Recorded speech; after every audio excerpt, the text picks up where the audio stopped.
ओम नमो भगवते वासुदेवाय। माघ मास कथा 17वां अध्याय। अप्सरा ने आगे बताया कि हे राक्षस, वह ब्राह्मण कहने लगा कि इंद्र इस प्रकार अपनी अमरावती पुरी को गया। सो हे कल्याणी, तुम भी देवताओं से सेवा किए जाने वाले प्रयाग में माघ मास में स्नान करने से निष्पाप होकर स्वर्ग में जाओगी। सो मैंने उस ब्राह्मण के यह वचन सुनकर उसके पैरों में पड़कर प्रणाम किया और घर में आकर सब भाई बांधव नौकर चाकर धनाधिक त्याग कर शरीर को नष्ट होने वाली वस्तु समझकर घर से निकली और माघ में गंगा यमुना के संगम पर जाकर स्नान किया। सो हे निशाचर, 3 दिन के स्नान से मेरे सब पाप नष्ट हो गए और 27 दिन के पुण्य से मैं देवता हो गई और पार्वती जी की सखी होकर सुख से निवास करती हूँ। इसीलिए मैं प्रयाग के महात्म को याद करके सब देवताओं के सहित माघ में प्रयाग में स्नान करती हूँ। सो मैंने अपना यह सब वृत्तांत तुमसे कहा। तुम भी इस योनि में पड़ने और कुरूप होने का सब कारण कहो। तुम्हारी दाढ़ी और मुच्छें बहुत बड़ी बड़ी हो गई है और पार्वती की गुफा में वास करते हो। निशाचर कहने लगा कि हे भद्रे, सज्जनों से गुप्त बात कहने में कोई भी हानि नहीं होती। मुझको अब कोई संशय नहीं रहा कि मेरा उद्धार तुमसे ही होगा। सो मैं अपना सब वृत्तांत तुमसे कहता हूँ। मैं काशी में वेदों का ज्ञाता था और बड़े उच्च कुल के ब्राह्मण के घर में जन्म लिया था। मैंने राजा, पापी, शूद्र तथा वैश्यों से अनेक प्रकार के दान लिए। मैंने दान लेने में चांडाल को भी नहीं छोड़ा। उस जन्म में मैंने कोई भी धर्म नहीं किया, वहीं पर ही मृत्यु को प्राप्त हो गया। तीर्थ स्थान पर मरने के कारण नरक में नहीं गया। पहले 2 बार गिद्ध योनि में, 3 बार व्याघ्र योनि में, 2 बार सर्प योनि में, 1 बार उल्लू की योनि में और अब 10वीं बार राक्षस हुआ हूँ और सैकड़ों वर्षों से इसी योनि में हूँ। इस स्थान को 3 योजन तक मैंने जंतुहीन कर दिया है। बिना अपराध के बहुत से प्राणियों को मैंने नष्ट किया। इस कारण मेरा मन अत्यंत दुखी है।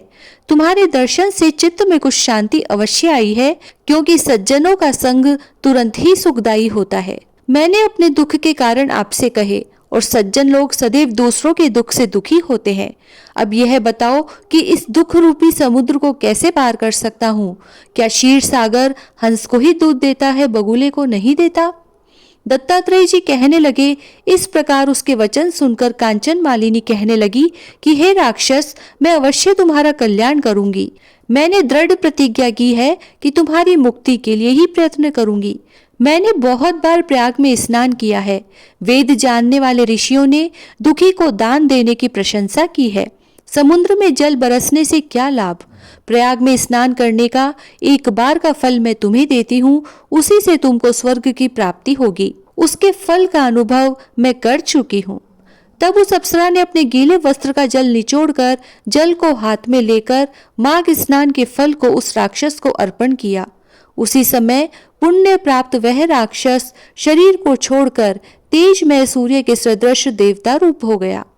आकाश में विमान पर चढ़कर अपनी कांति से चारों दिशाओं को प्रकाशित करता हुआ शोभायमान हुआ और कहने लगा कि ईश्वर ही जानता है तुमने कितना उपकार मुझ पर किया है। अब भी कृपया कुछ शिक्षा दो जिससे मैं कभी पाप न करूं। अब मैं तुम्हारी आज्ञा पाकर स्वर्ग में जाऊंगा। तब कांचन मालिनी ने कहा कि सदैव धर्म की सेवा करो, काम रूपी शत्रु को जीतो, दूसरे के गुण तथा दोषों का वर्णन मत करो, शिव और वासुदेव का पूजन करो, इस देह का मोह मत करो, पत्नी पुत्र धनादि की ममता त्यागो, सत्य बोलो, वैराग्य भाव धारण कर योगी बनो। मैंने तुमसे यह धर्म के लक्षण कहे। अब तुम देवता रूप होकर शीघ्र ही स्वर्ग को जाओ।